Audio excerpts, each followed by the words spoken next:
क्या आपको पता है कि आपके घर में एक सोता हुआ मॉन्स्टर छुपा है? नहीं, ये बेड के नीचे नहीं, बल्कि आपकी उस पुरानी ड्रॉर में है जहां टूटे हुए फोन्स और उलझी हुई वायर्स पड़ी हैं। इसे हम ई वेस्ट कहते हैं और ये दुनिया का सबसे तेजी से बढ़ता हुआ कचरा है। लेकिन क्या होगा अगर ये मरा हुआ फोन आपकी जमीन में जहर फैलाने लगे? आज स्टडी स्टेप्स पर हम देखेंगे कि कैसे ये डिजिटल कचरा हमारी दुनिया बदल रहा है। दोस्तों, हर चीज की एक कहानी होती है और हर कहानी का एक एंड होता है।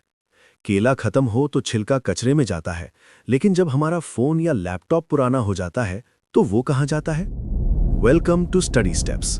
आज हम बात करेंगे हमारे गैजेट्स की खौफनाक दूसरी जिंदगी की। हम एक ऐसी दुनिया में रहते हैं जहां हर रोज नए फोन्स और नए गैजेट्स लॉन्च होते हैं, लेकिन क्या आपने सोचा है कि पुराने गैजेट्स का क्या बनता है? 2024 में पूरी दुनिया ने 62 मिलियन टन से ज्यादा ई वेस्ट पैदा किया। अगर इन गैजेट्स के ट्रक्स की लाइन लगाई जाए तो वो पूरी जमीन के चारों तरफ चक्कर लगा सकती है। सिंपल अल्फाज में, हर वो चीज जो बिजली या बैटरी से चलती थी और अब नाकारा हो चुकी है, वो ई वेस्ट है। इसे हम 4 हिस्सों में बांटते हैं: स्क्रीन्स, आपके पुराने टीवीज और monitors; small tech, microwave, toaster और पुरानी irons; IT gear, smartphones, laptops और इंटरनेट राउटर्स; छोटी चीजें, एलईडी बल्ब्स, यूएसबी केबल्स और स्मार्ट वॉचेस। पेरेंट्स, जरा अपनी किचन की ड्रॉर्स चेक करें। अगर वहां कोई ऐसी चीज है जिसमें सर्किट बोर्ड लगा है, तो समझ लीजिए वो ई वेस्ट है। अब सवाल यह है कि ये कचरा आम कचरे से अलग क्यों है? एक फोन के अंदर सोना, चांदी और कॉपर होता है, लेकिन इसके साथ साथ इसमें लेड, मर्क्यूरी और कैडमियम जैसे खतरनाक केमिकल्स भी होते हैं। जब हम इन गैजेट्स को आम कचरे में फेंकते हैं तो बारिश का पानी इन केमिकल्स को जमीन के अंदर ले जाता है, जो हमारे पीने के पानी और मिट्टी को जहरीला बना देता है। इसे बेहतर समझने के लिए एक कहानी सुनिए। ईसा नाम का एक लड़का था जिसे गैजेट्स से बहुत प्यार था। उसके 10th बर्थडे पर उसे एक चमकता हुआ टैबलेट मिला जिसका नाम उसने रखा सिल्वर बोल्ट।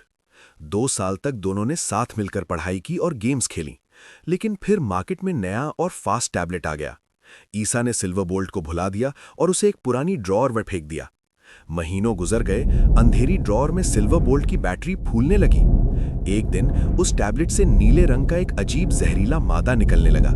जब ईसा ने ड्रॉअर खोली तो उसकी डेस्क पर नीला निशान पड़ चुका था और टैबलेट को हाथ लगाते ही ईसा के हाथों में जलन होने लगी।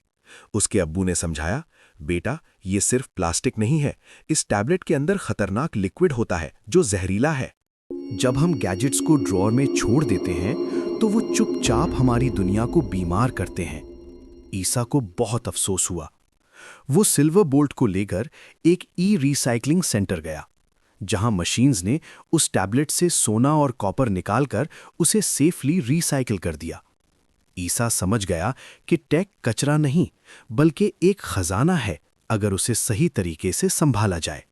दोस्तों, इसके 3 बड़े सबब हैं। नई चीज का शौक, हम हर साल नया मॉडल चाहते हैं।